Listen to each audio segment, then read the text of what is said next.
এই পৃথিবীর একদিন শেষ হয়ে যাবে, এই বিশ্ব ব্যবস্থার একদিন পরিসমাপ্তি হয়ে যাবে। এই আকাশ থাকবে না, এই জমিন থাকবে না। বিশ্বাস করেন? আর যারা জবাব দিলেন না, বিশ্বাস করেন? এই আকাশ, এই জমিন, এই মানব গোষ্ঠী কিছুই থাকবে না, একদিন সব শেষ হয়ে যাবে। বিশ্ব ব্যবস্থার পরিসমাপ্তি কিভাবে ঘটবে? কোরআনে কারিমে আল্লাহ রাব্বুল আলামিন পরিষ্কার করে বলে দিচ্ছেন। লক্ষ্য করো কেমনে এই পৃথিবীকে ধ্বংস করা হবে। আল্লাহ পাক কোন জিনিসকে গোপন রাখেন নাই, ওপেন সিক্রেট, সবগুলিকে খুলে খুলে আল্লাহ বয়ান করে দিয়েছেন। এই পৃথিবী আল্লাহ রাব্বুল আলামিন কেমনে ধ্বংস করবেন, কেমনে কিয়ামত হবে, বিশ্ব ব্যবস্থার পরিসমাপ্তি কেমনে হবে। আল্লাহ পাক কোরআনে কারিমে বলেন, ইযাস সামাউ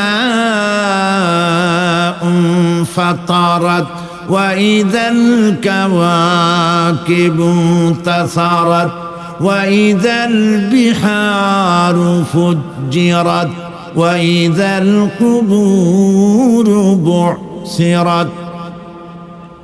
ইযাস সামাউ ফাতারাত, আকাশসমূহ বিদীর্ণ হয়ে যাবে, দীর্ণ বিদীর্ণ হয়ে যাবে।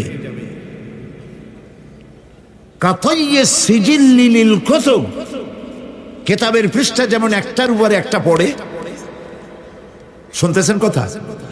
বইয়ের পাতা যেমন একটার উপরে একটা পড়ে, এভাবে উল্টাতে থাকলে অনুরূপ ভাবে আকাশ সমূহ একটার পর একটা বইয়ের পাতার মতো পড়ে ভেঙ্গে চুরে চুরমার হয়ে যাবে। সুবহানাল্লাহ। ওয়াইদাল কাওয়াকিবু ইনতাসারাত, সমস্ত তারকাগুলি বিক্ষিপ্ত হয়ে পড়তে থাকবে। তারকা, আপনারা কি মনে করেন নাকি যে তারকাগুলি আতশবাজি যেমন ফুটকে ফুটকে ওঠে, ওই রকম কতগুলি ছিটকে ছিটকে পড়বে, চোখে দেখা যাবে, মাটির সাথে কিছুই পড়বে না, এরকম মনে করেন নাকি? তারকা সম্পর্কে আপনাদের ধারণা কি? বিশাল তারকা, কত তারকা! সমুদ্রের বেলাভূমিতে দাঁড়িয়ে বালুকণাগুলি, সমুদ্রের বালুকণাগুলি গোনা যদি সম্ভব হয়, আল্লাহর আকাশে কত তারকা গুণে শেষ করা যাবে না। এ তারকা এতটুক নয়, যতটুক আপনি দেখেন বিশাল তারকা। যে সূর্য পৃথিবীর চাইতে 13 লক্ষ গুণ বড়, এরকম 1.5 থেকে 2 অথবা 3 কোটি সূর্য খাইয়া পেটের মধ্যে হজম করতে পারে এমন হাজার হাজার বিলিয়ন বিলিয়ন তারকা আল্লাহ পাক গ্যালাক্সির মধ্যে পয়দা করে রেখেছেন। এগুলি যখন ছিটকে পড়তে থাকবে পৃথিবীর উপরে, ওয়াইদাল কাওয়াকিবু ইনতাসারাত, সমস্ত তারকাগুলি বিক্ষিপ্ত হয়ে পড়তে থাকবে। ওয়াইদাল বিহারু ফুজ্জিরাত, সমুদ্রগুলি দীর্ণ বিদীর্ণ হয়ে যাবে, সমুদ্রের পানিগুলি নিঃশেষিত হয়ে যাবে, তলদেশ ফেটে যাবে এবং তলদেশ থেকে অগ্নি উদ্গীরণ হতে থাকবে, সমুদ্রের তলদেশ থেকে। বিশ্বাস করেন? এই মাটির মধ্যে আছে না আগুন, পাথর পোড়াইয়া আলকাত্রার মতো লাভা বলাই দিতে পারে এমন প্রচন্ড উত্তপ্ত আগুন রয়েছে মাটির ভেতরে। সমুদ্রের পানিসমূহ নিঃশেষিত হয়ে যাবে, দীর্ণ বিদীর্ণ হবে, সেখানে আগুন জ্বলতে থাকবে। কি ভয়াবহ দৃশ্য হবে! আর কবরের মধ্যে যা কিছু আছে, কবরগুলি তা উদ্গীরণ করে দেবে। অন্য সূরার মধ্যে আল্লাহ পাক বলছেন, ইযাশ শামসু কুমিরাত ওয়া ইযান নুজুমুন কাদারাত ওয়া ইযাল জিবালু সুজ্জিরাত। যখন সূর্যকে ঢেকে দেওয়া হবে, বিশাল সূর্যটা হারায় যাবে, আর তারকাগুলো বিপর্যস্ত হয়ে যাবে, পাহাড়গুলিকে চালিয়ে দেওয়া হবে। ফাইদান নুজুমু তুমিসাত ওয়া ইদাস সামাউ ফুরিজাত ওয়া ইদাল জিবালু নুসিফাত। যখন তারকা স্থিমিত হয়ে যাবে, তারকাগুলিতে কোনো আলো থাকবে না, আসমান বিদীর্ণ হবে, পাহাড় সমূহ উড়ে দেওয়া হবে, সুবহানাল্লাহ বল। পাহাড়গুলি উড়ায় দেওয়া হবে। অবস্থা লক্ষ্য করেন, আকাশ ভেঙে ভেঙে পড়তেছে, তারকাগুলি বিক্ষিপ্ত হয়ে পড়তেছে সব। সমুদ্রের পানি শেষ হয়ে গিয়েছে, সমুদ্রের তলদেশ ফেটে ফেটে অগ্নি উদ্গীরণ করে দিচ্ছে, সূর্য ঢাকা পড়ে গেছে। মহান আল্লাহ রাব্বুল আলামিন বলেন, শুধু সূর্য ঢাকা পড়বে না, মানুষেরা দেখতে পাবে فإذا برق البصر وخسف القمر وجمع الشمس والقمر। যখন চক্ষু বিস্ফারিত হবে, মানুষের চোখগুলি ছানা বড়া হয়ে যাবে। এই দৃশ্য দেখে চাঁদে আলো নাই, সূর্যতে আলো নাই, চাঁদ আর সূর্য দুটি একাকার হয়ে যাবে। আল্লাহ পাক বলছেন, ওয়া হুমিলাতিল আরদু ওয়াল জিবালু ফাদুক্কাতা দাক্কাতান ওয়াহিদা। জমিন আর পাহাড়গুলোকে এর মধ্যে সংঘর্ষ বাঁধিয়ে দেওয়া হবে, পাহাড়গুলি উঁচু করে মাটির উপরে আছাড় মারা হবে। একই আঘাতে পাহাড়গুলি চূর্ণ বিচূর্ণ হয়ে যাবে। সুবহানাল্লাহ। এই কথার মধ্যে কোনো ভুল আছে? কেবলমাত্র কাফের, বেঈমান তাদের কলিজায় এ কথা ভয়ের সৃষ্টি না করতে পারে। ইমানদারদের কলিজা ফেটে যাওয়ার কথা। কি ভয়াবহ দৃশ্য! তারকা পড়তেছে, আকাশ ভাঙতেছে। খালি রাশিয়ার একটা রকেট বহু বছর পর্যন্ত মহাশূন্যে উঠতেছিল, একদিন পত্রপত্রিকায় দেখতে পেলাম ওইটা ভাঙে পড়বে, ওইটার মেয়াদ শেষ হয়ে গেছে, ভাঙে পড়বে। বিশ্ব মহাচিন্তায় পড়ে গেল, কোন দেশে পড়বে? যদি কোনো দেশের উপরে পড়ে সে দেশ শেষ হয়ে যাবে, বিল্ডিং, মানুষ, স্থাপনা সব চূর্ণ বিচূর্ণ হয়ে যাবে। ভয়তে অস্থির। রাশিয়ার বিজ্ঞানীরা চেষ্টা করলো সেটাকে সরাইয়া কোনো জমিনে যাতে না পড়ে মহাসমুদ্রে ভালাবার জন্য চেষ্টা করতে লাগলো। মনে আছে ঘটনা আপনাদের? পত্রপত্রিকা যারা পড়ে মনে থাকারই কথা। রাশিয়ার একটা রকেট, এটার কত বড় হবে? ওইটা ভেঙে চুরে পড়বে, সে ভয়তে দুনিয়া অস্থির। আর আল্লাহ পাক বলছেন, এতে কোনো সন্দেহ নাই, আকাশ একটার পর একটা ভেঙে চুরে চুরমার হয়ে পড়তে থাকবে, তারকাসমূহ বিক্ষিপ্ত হয়ে পড়বে, দরিয়া দীর্ণ বিদীর্ণ হয়ে যাবে, চন্দ্র আর সূর্য ধাক্কা লেগে একাকার হয়ে যাবে। চাঁদে আলো নাই, সূর্যে আলো নাই, অন্ধকার এক বিভীষিকাময় পূর্ণ হয়ে যাবে গোটা বিশ্ব। পাহাড়গুলো উঁচু করে মাটির উপরে আছাড় ধরা হবে, এক ধাক্কায় পাহাড়গুলো ভেঙে চুরে চুরমার হয়ে যাবে। সুবহানাল্লাহ। এই অবস্থা যখন, এই ভয়ঙ্কর পরিস্থিতি যারা লক্ষ্য করবে, আল্লাহ রাব্বুল আলামিন বলেন, মানুষেরা ভয় অস্থির হয়ে দৌড়াদৌড়ি আরম্ভ করবে। ইয়াকুলুল ইনসানু ইয়াউমাইদিন আইনাল মাফার। মানুষেরা পাগলের মতো শুধু দৌড়াদৌড়ি করবে আর বলবে, পালাবো কোথায়, ভাগবো কোথায়, কোথায় যাব? আল্লাহ রাব্বুল আলামিন জবাবে বলেন, কাল্লা লা ওয়াজারা ইলা রাব্বিকা ইয়াউমাইদিনিল মুস্তাকার। কখনই নয়, ভাগবার জায়গা নাই, পালাবার জায়গা নাই। আল্লাহ রাব্বুল আলামিনের আশ্রয় ছাড়া কোনো আশ্রয় নাই। এই বিভীষিকাময় দৃশ্য হয়ে যাবে, সব মরে যাবে, কেউ বাঁচবে না। মালাকুল মউতকে আল্লাহ পাক জিজ্ঞেস করবেন, কে এখন বেঁচে আছে আর কারা বেঁচে আছে? তিনি বলবেন, হযরতে জিবরাইল, হযরতে মিকাইল, হযরতে ইসরাফিল। আল্লাহ পাক নির্দেশ করবেন, এদের জান কবজ করো। ইসরাফিল, মিকাইল জান কবজ হবে।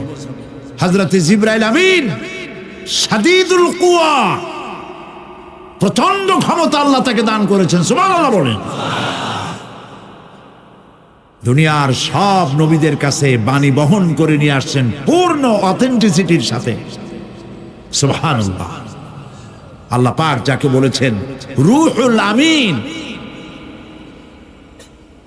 নবী করিম সাল্লাল্লাহু আলাইহি সাল্লামের মেরাজের রাত্রে যে কথা বলা হয়েছে, ওয়ালাকাদ রাহু বিল উফুকিল মুবিন, পশ্চিম দিক বলয় তিনি যা দেখতে পেয়েছিলেন, তাফসীর বলছে হযরতে জিবরাইলের পূর্ণ আকৃতিতে নবী করিম সাল্লাল্লাহু আলাইহি সাল্লাম তাকে দেখতে পেয়েছিলেন। হযরতে জিবরাইল যখন দুনিয়া আসেন, কোন কোন কিতাবে লেখা হয়েছে 600 ডানা আছে তার, দুই ঝাপটায় আকাশ থেকে জমিনে চলে আসেন, সুবহানাল্লাহ। হযরতে জিবরাইলকে আল্লাহ পাক বলবেন তাকে মওত দাও, হযরতে জিবরাইলও বিদায় হয়ে যাবে। আল্লাহ প্রশ্ন করবেন, এখন আর কে বাকি? মান বাকিয়া ইয়া মালাকাল মউত। মালাকুল মউত বলবেন, হে আল্লাহ তাআলা, এখন তোমার সামনে আমি দাঁড়িয়ে আছি, আর কেউ নাই। আল্লাহ পাক বলবেন, মুত ইয়া মালাকাল মউত। আল্লাহু আকবার, মুত ইয়া মালাকুল মউত, মরে যা, মরে যা। মালাকাল মউত মরে চলে যাবে, এরপরে আর কেউ নাই। আল্লাহ রাব্বুল আলামিন এই অবস্থায় কত বছর কত কাল চলে যাবে আল্লাহ পাক ভালো জানেন, কেউ নাই।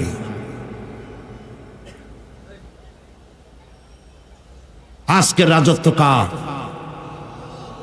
আল্লাহ প্রশ্ন করবেন, আজকের রাজত্ব কার?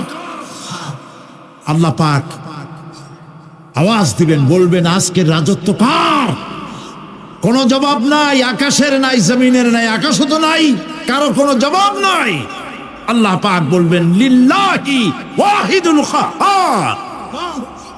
আজ একমাত্র রাজত্ব হচ্ছে পরাক্রমশালী আল্লাহ রাব্বুল আলামিনের। আল্লাহ পাক বলবেন, ইয়া দুনিয়া আইনা শিজারুকি, হে পৃথিবী তোর গাছগুলা কই? ইয়া দুনিয়া আইনা জিবালুকি, হে পৃথিবী তোর পাহাড়গুলা কই? আইনাল জব্বারিন, স্বৈরাচারেরা কোথায়? কারো কোনো জবাব হবে না। আল্লাহ পাক এরপরে আবার মানুষগুলিকে চিন্তা করবেন, সুবহানাল্লাহ। ওয়াইজাল কুবুরু বু'থিরাত, যা কিছু মাটির মধ্যে লুক্কায়িত ছিল সবগুলি আল্লাহ পাক বের করে নিয়ে আসবেন। হাসরের ময়দান হবে, উপস্থিত হবে সমস্ত মানুষ, কেউ পলায় থাকতে পারবে না কোথাও। কুমিরে যারে খাইছে, বাঘে যারে খেয়েছে, আগুনে যারে পোড়াইছে, পানিতে যে পচে গেছে, পোকামাকড়ে যারে খেয়েছে, কোনো পথ নাই। সবাই আল্লাহর দরবারে উঠবে, পায়ে জুতা নাই, মাথায় কাপড় নাই, পরনে কোনো কাপড় চোপড় নাই, উলঙ্গ উলাঙ্গিনী।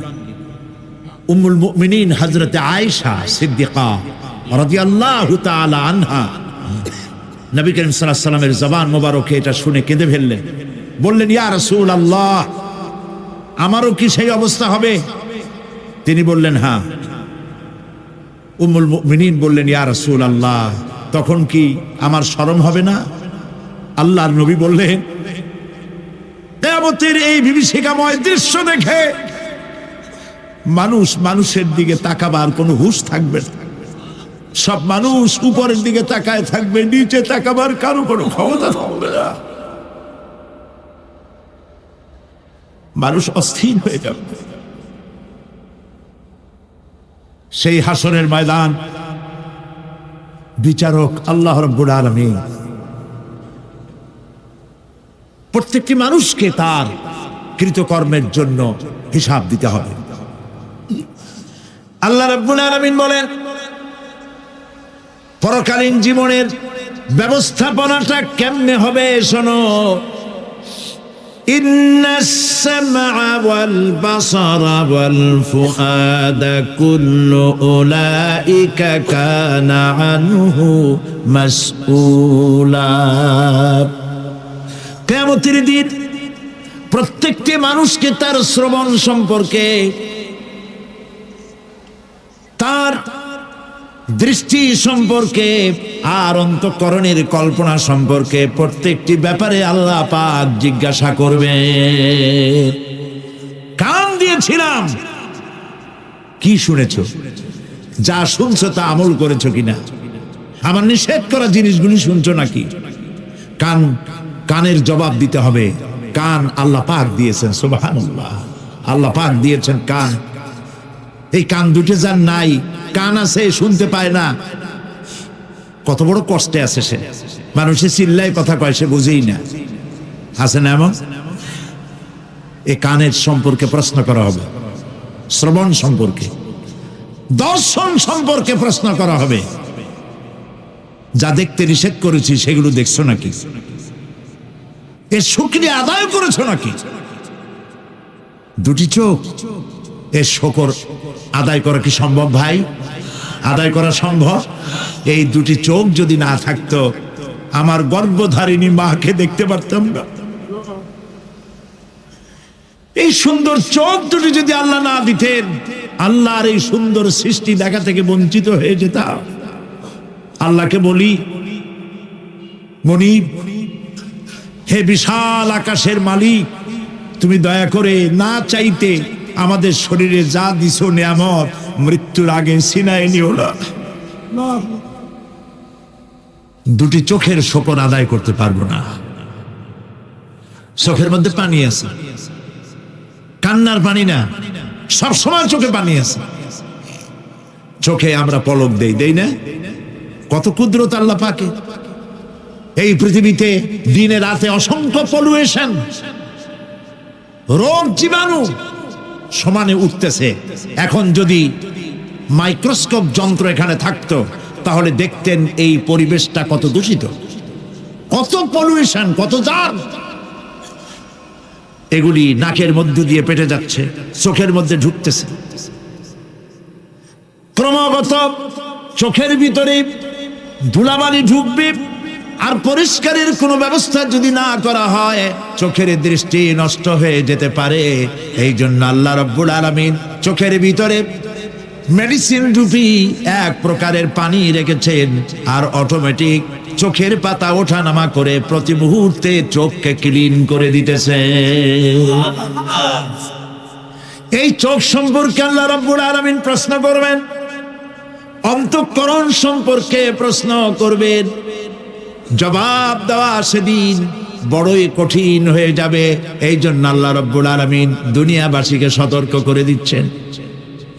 তিনি আরো বলছেন, ওয়ালাকাদ খালাকনাল ইনসানা ওয়া না'লামু মা তুওয়াসবিসু বিহি নাফসু ওয়া নাহনু আকরাবু ইলাইহি মিন হাবলিল ওয়ারিদ। মানুষ সৃষ্টি করেছি আমি, তার অন্তঃকরণে কি চিন্তা হয়, কি কল্পনা হয় তাও জানি আমি। আর আমি আমার বান্দার যেই সাহারাগের উপরে মাথাটা খাড়া আছে, এই রোগের চাইতেও আমি বান্দার বেশি নিকটে। আল্লাহ পাক গোপন রাখেন নাই, বলে দিছেন আমি কিন্তু এখানে আছি। সুবহানাল্লাহ। আচ্ছা বলেন তো, আল্লাহ কোথায় আছেন? এটি একটি মুশকিলের প্রশ্ন। সাধারণত লোকেরা বলে আল্লাহ সব জায়গায় আছে। এই কথা, এই জবাব সঠিক নয়। আকীদা সাফ হতে হবে। আল্লাহ সব জায়গায় আছে এই কথা সঠিক নয়। যদি আল্লাহ সব জায়গায় থাকেন, তাহলে দুনিয়ার সব জায়গা ভালো না, কিছু কিছু খারাপ আছে। তাহলে খারাপ জায়গায়ও থাকতে হয়। নাউযুবিল্লাহ বলেন। আল্লাহ কোথায় আছে এই প্রশ্ন আল্লাহরই করি। সওয়ালে মুকদ্দারের জবাব।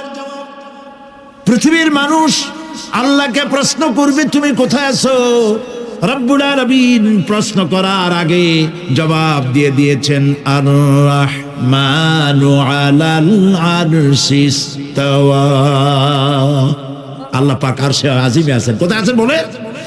এক আঙ্গুল আকাশের দিকে উঁচু করে বলেন, আল্লাহ কোথায় আছেন? আরশে আজিমে আছেন। সুবহানাল্লাহ।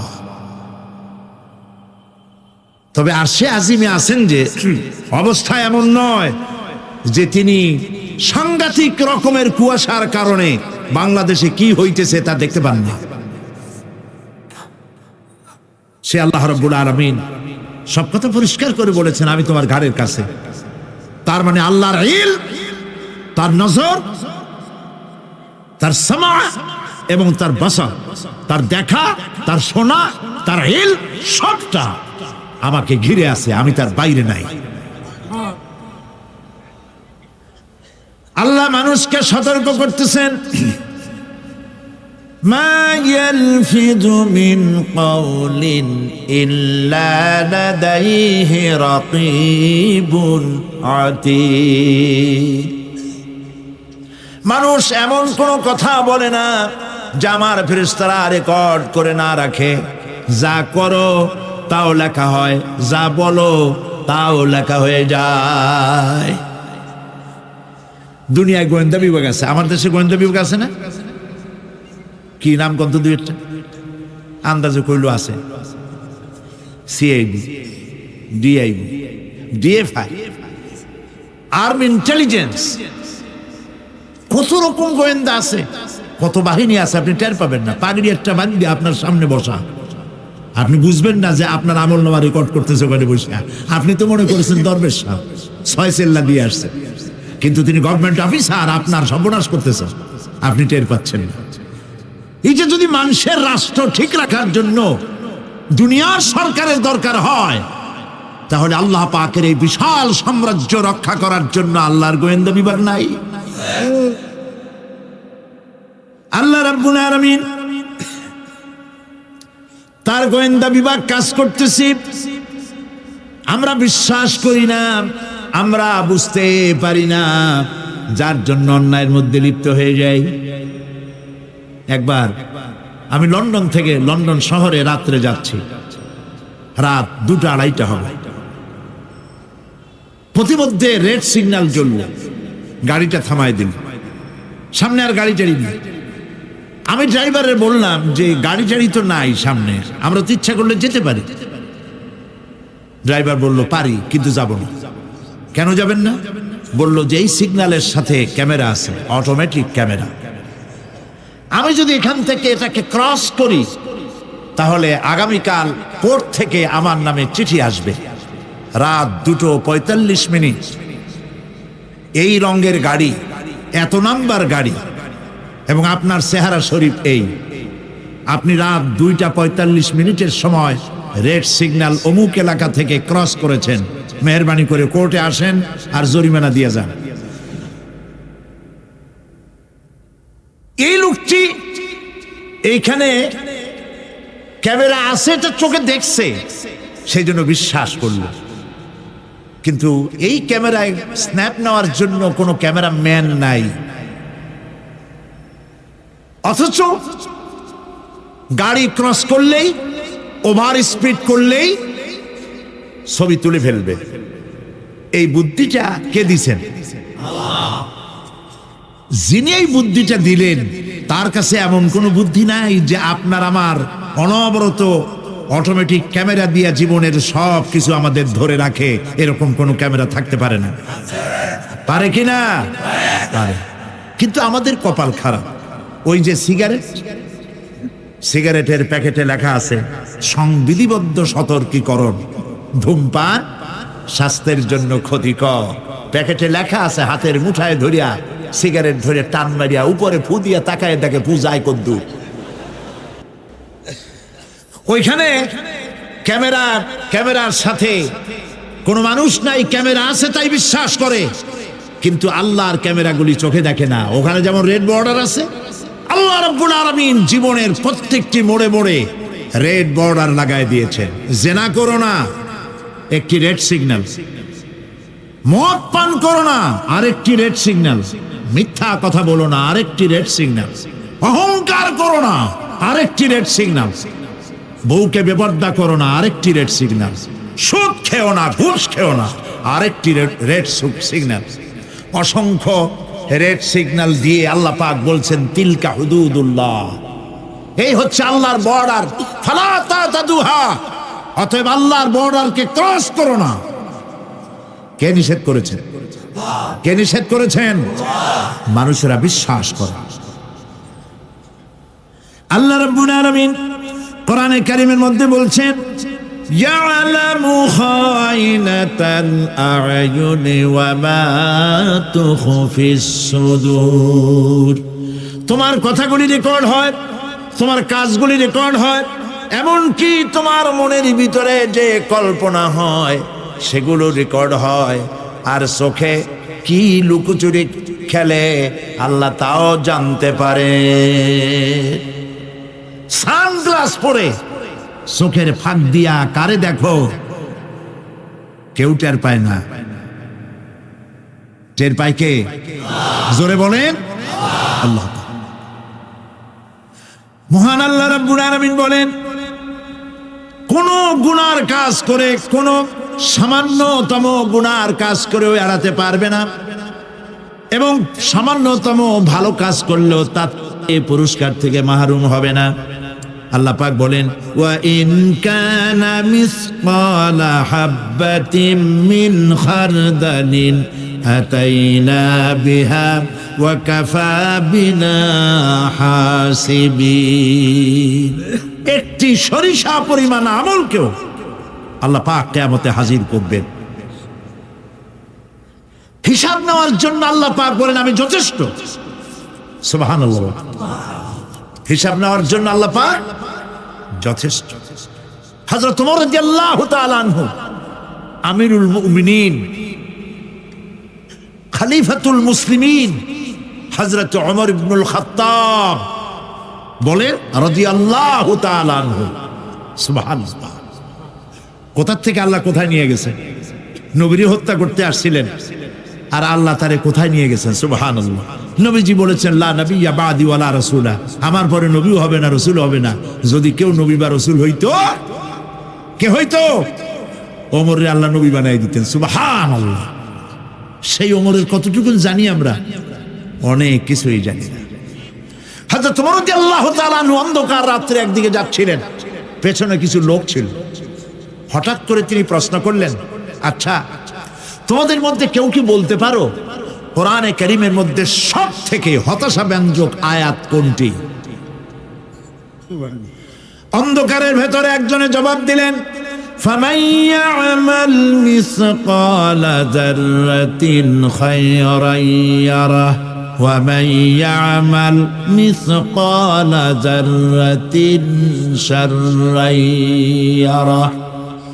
এর অর্থ হলো যদি কেউ যারা পরিমাণ সরিষা পরিমাণ ভালো কাজ করে কিয়ামতে সেটা দেখতে পাবে, আর যদি সামান্য সরিষা পরিমাণ গুনার কাজও করে, খারাপ কাজ করে, সেটা দেখতে পাবে।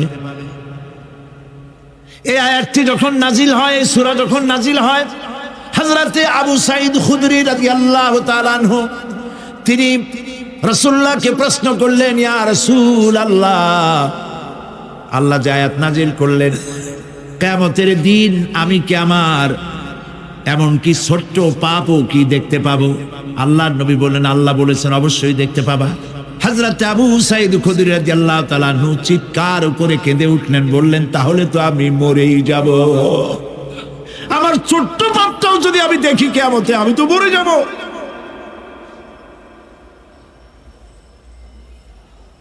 হযরত ওমর রাদিয়াল্লাহু তাআলা আনহু অন্ধকারের ভিতরে হাঁটতেছেন আর কাঁদতেছেন, হাঁটতেছেন আর কাঁদতেছেন।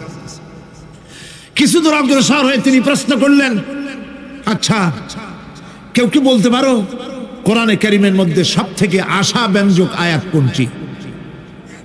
পেছন থেকে অন্ধকারের ভেতর থেকে আওয়াজ এলো, লা তাকনাতু মির রাহমাতিল্লাহ।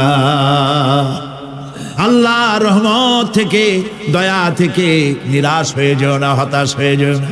হযরত ওমর কাঁদতে কাঁদতে জিজ্ঞেস করলেন, তোমাদের মধ্যে আব্দুল্লাহ ইবনে মাসউদ আছে নাকি? হযরত আব্দুল্লাহ ইবনে মাসউদ বললেন, আমি তো বললাম, আমি জবাব দিলাম। সুবহানাল্লাহ। রাইসুল মুফাসসিরিন হযরত আব্দুল্লাহ ইবনে মাসউদ রাদিয়াল্লাহু তাআলা আনহু, তার পা খুব ছোট ছিল। হাদিস শরীফে এসেছে সাহাবীরা তার পা দেখে একটু মুস্কি মুস্কি হাঁটতেছিল, এত ছোট পা। নবী করিম সাল্লাল্লাহু আলাইহি ওয়াসাল্লাম বললেন, আব্দুল্লাহ ইবনে মাসউদের পা ছোট দেখে হেসো না, কিয়ামতের দিন আব্দুল্লাহ ইবনে মাসউদের ছোট্ট পাটা উহুদ পাহাড়ের চাইতে ওজন বেশি হয়ে যাবে। সুবহান সুবহান। প্রিয় ভাই সব, এই হচ্ছে নবী করিম সাল্লাল্লাহু আলাইহি ওয়াসাল্লাম। তিনি মানুষের সামনে এসব কথাগুলি পরিষ্কার করে বলে দিয়েছেন। সেদিন কোন উপায় থাকবে না, সেই কিয়ামতের মাঠ। واتقوا يوما لا تجزي نفس عن نفس شيئا ولا يقبل منها شفاعة ولا يؤخذ منها عدل ولا هم ينصرون। সেদিন কেউ কারো সাহায্যে এগিয়ে আসবে না। প্রিয় ভাই সব, অসহায়, এর ইংরেজি হচ্ছে হেল্পলেস। এই পৃথিবীতে আক্ষরিক অর্থে কোনো মানুষ হেল্পলেস হয় না, অসহায় হয় না। কেউ না কেউ সহায় হয়েই যায়, হয় স্বামী, না হয় পিতা, না হয় ছেলে, না হয় মেয়ে, না হয় আত্মীয়, না হয় সরকার। কেউ না কেউ সহায় হয়েই যায়। একেবারে হেল্পলেস এটা পৃথিবীতে হয় না। অসহায় কারে বলে? কিয়ামতের